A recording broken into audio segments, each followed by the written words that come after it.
പാലക്കാട് എല്ലാ കണ്ണുകളും പാലക്കാട് എന്നുള്ളതാണ്. LDFന്റെ NMR റസാഖ്, UDFന്റെ രമേശ് പിഷാരടി, NDയുടെ ശോഭാ സുരേന്ദ്രൻ. NMR റസാഖിനെ അണ്ടർ എസ്റ്റിമേറ്റ് ചെയ്യരുതെന്നുള്ളതാണ് എന്റെ അഭിപ്രായം.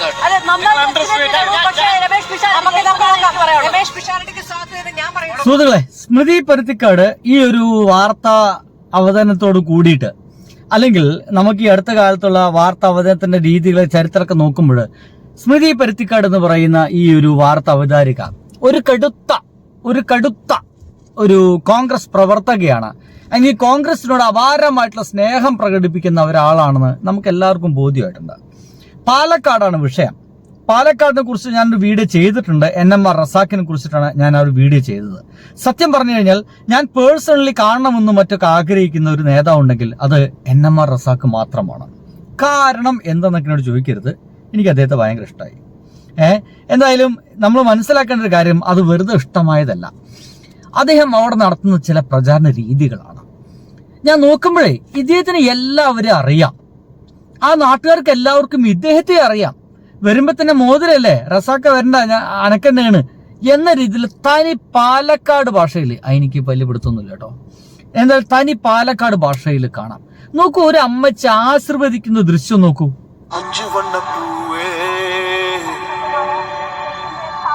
അല്ലേ, എന്തു രസാലോചിച്ചൊക്കെ. വേണമെങ്കിൽ NMR റസാഖിന് താൻ ഇങ്ങനെ ഒരു സ്ഥാനാർത്ഥിയാണ്, മുസ്ലിമാണ്, എന്നെ ഇങ്ങനെ ഹിന്ദുക്കൾ ഇങ്ങനെ ആദരിക്കുന്നതോ അല്ലെങ്കിൽ ഇങ്ങനെ ആരതി ഒഴിയുന്നതോ എനിക്ക് ഇഷ്ടമല്ല എന്ന് റസാഖിന് പറയാം. റസാഖ് നിൽക്കണ നൃത്തം നോക്കി എന്റെ മക്കളെ, ആ അമ്മച്ചിയുടെ മുമ്പിൽ നിൽക്കണ നൃത്തം നോക്കി, ഒരു കൊച്ചുകുട്ടി നിൽക്കുന്ന നൃത്തം നോക്കി. ഇത് കഴിഞ്ഞാല് ആ അമ്മച്ചി അവരറിയാം, അമ്മച്ചിയുടെ പേരറിയാം, ആ വീട്ടിലത്തെ ആൾക്കാരെ പേരറിയുന്ന ആ ഒരു മനുഷ്യനെ അല്ല പാലക്കാട് ഇപ്പാരും തെരഞ്ഞെടുക്കുകയെങ്കിൽ പാലക്കാട്ടുകാരെ നിങ്ങളെ കാര്യം പോയി. എന്തായാലും സ്മൃതി പരുത്തിക്കാടിന് ഏറ്റവും കൂടുതൽ ഇഷ്ടം നമ്മൾ രമേശ് പിഷാരടിയാണ്. പിഷാരടിക്ക് വേണ്ടി വാദിക്കാൻ ചില വാദങ്ങളൊന്ന് കേൾക്കണേ. എല്ലാ കണ്ണുകളും പാലക്കാട് എന്നുള്ളതാണ്. LDFന്റെ NMR റസാഖ്, UDFന്റെ രമേശ് പിഷാരടി, NDയുടെ ശോഭാ സുരേന്ദ്രൻ. 3 പേരാണ് അവിടെ മത്സരിക്കുന്നത്. നമുക്ക് രമേശ് പിഷാരടിന്റെ, NMR റസാഖ് ഉണ്ട്, ശോഭാ സുരേന്ദ്രൻ ഉണ്ട്. നോക്കൂ, അവിടുത്തെ ട്രെൻഡ് വെച്ചിട്ടാണ് ഇപ്പോൾ ആളുകളൊക്കെ സംസാരിക്കുന്നത്. നമ്മുടെ ഇപ്പോൾ കേരളത്തിൽ കഴിഞ്ഞു പോയ ആ ഒരു തെരഞ്ഞെടുപ്പുണ്ട്, പഞ്ചായത്ത് തെരഞ്ഞെടുപ്പ്.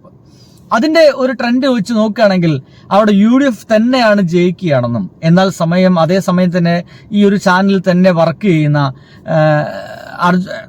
അദ്ദേഹം അടക്കമുള്ള അദ്ദേഹത്തിന്റെ പേര് പെട്ടെന്ന് മറന്നുപോയി, അദ്ദേഹം അടക്കമുള്ള ആളുകളൊക്കെ പറയുന്നത് അങ്ങനെയല്ല. NMR റസാഖ് ഈ അടുത്ത കാലത്ത് ഇങ്ങനെ പൊന്തി വന്നുകൊണ്ടിരിക്കുന്നുണ്ട്. എന്നാൽ ശ്രുതിക്ക് പറയാനുള്ളത് 2 പേരാണ് അവിടെ മത്സരിക്കുന്നതാണ്. ഒന്ന് UDFും ഒന്ന് NDAയും, രമേശ് പിഷാരടിയും ശോഭാ സുരേന്ദ്രൻ. 2 പേരും അങ്ങോട്ടും ഇങ്ങോട്ടൊക്കെ ഡീലുള്ള ആൾക്കാരാണല്ലോ. അണ്ടർ എസ്റ്റിമേറ്റ് ചെയ്യരുതെന്നുള്ളതാണ് എന്റെ അഭിപ്രായം.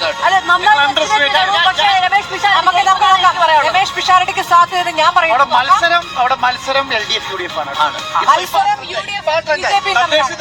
നോക്കൂ, അവിടെ മത്സരം നടക്കുന്നത് UDFും LDFും തമ്മിലാന്നൊക്കെ പറയുമ്പോൾ സ്മൃതി പരുത്തിക്കാടിനെ സഹിക്കുന്നില്ല. പറയുന്നത് LDF എന്നുള്ള ഒരു വർത്തമാനം മുണ്ടിപ്പോരുത്, LDF ഇല്ല. അവിടെ നടക്കുന്ന മത്സരം മുഴുവൻ ആരൊക്കെ തമ്മില? LDF തമ്മിലില്ല, UDFും BJPയും തമ്മില.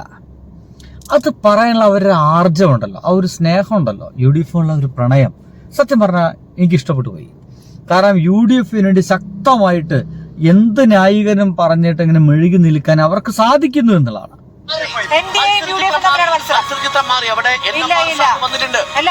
NDA ക്യാമ്പിന്റെ പ്രചരണം, പ്രത്യേകിച്ച് പിഷാരടിയെ തടഞ്ഞതിന് ശേഷമുള്ള പ്രചരണം നോക്കിയാൽ മതി. സൈലന്റ് ആയിട്ടുണ്ട് ചിലയിടങ്ങളിൽ.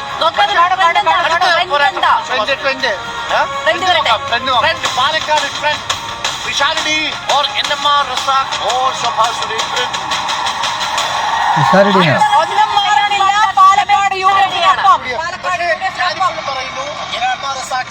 ഇവിടെ പാലക്കാട് UDFിനൊപ്പം എന്നാണ് ഇപ്പൊ ട്രെൻഡ് പറയുന്നത്. എനിക്കിപ്പോൾ മനസ്സിലാക്കാത്തൊരു കാര്യം, ഒരു സൈലന്റ് ആയിട്ട് LDFിന് വേണ്ടി അവിടെ ഒരു ഗംഭീര പ്രവർത്തനം നടക്കുന്നുണ്ടാണ്, നടന്നു വെക്കുന്നുള്ളതാണ്. അങ്ങനത്തെ മനുഷ്യന്മാരൊക്കെ പാലക്കാട്ടുകാര് ഈ സിനിമയിലത്തെ കുറെ ആളുകളൊക്കെ കണ്ടിട്ടൊക്കെ വോട്ട് ചെയ്യുക എന്നൊക്കെ വെച്ച് ജാതി മതമൊക്കെ വോട്ട് ചെയ്ത് കഴിഞ്ഞാല് കുടുങ്ങി പോവില്ലേ? നിങ്ങൾ ഈ പാലക്കാടുമായി ബന്ധപ്പെട്ട നേരത്തെയും ഉപതെരഞ്ഞെടുപ്പ് സമയത്തും ഇതൊക്കെ പറഞ്ഞിരുന്നതാണ്. പക്ഷെ നമുക്കറിയാം ഇല്ല, അല്ല, ഉപതെരഞ്ഞെടുപ്പിന്റെ സാഹചര്യമേ അല്ല. അല്ല, സാഹചര്യം 2019 സാഹചര്യത്തിൽ ഒരു മാറ്റവും വന്നിട്ടില്ല. ചിഹ്നം പോലും കൊടുക്കാൻ തയ്യാറായിട്ടില്ല. ചിഹ്നം പോലും കൊടുത്തിട്ടുള്ള സ്ഥാനാർത്ഥിയല്ല. NMR റസാഖ് അവിടെ നന്നായിട്ട് പണിയെടുക്കുന്നുണ്ട്. ഏറ്റവും നല്ല കാൻഡിഡേറ്റ് പക്ഷേ രമേശ് പിഷാരടി ജയിക്കും. അതാണ് അവരുത്തരം. NMR റസാഖിന് ഒരു 10,000 വോട്ട് കൂടുതൽ പിടിക്കാൻ കഴിഞ്ഞാൽ കളി മാറും. ഒന്നും നടക്കില്ല. നമ്മളിപ്പോ കണ്ടെത്തി നോക്കാം എന്നുള്ളതിനാണ് അവർ അവതരിപ്പിക്കുന്നത്. ആ നോക്കാം എന്നുള്ളത് പാലക്കാട്ടുകാർക്കുള്ള ഒരു വെല്ലുവിളിയായിട്ട് കിടക്കണം. പക്ഷെ 5 വണ്ണപ്പൂവേ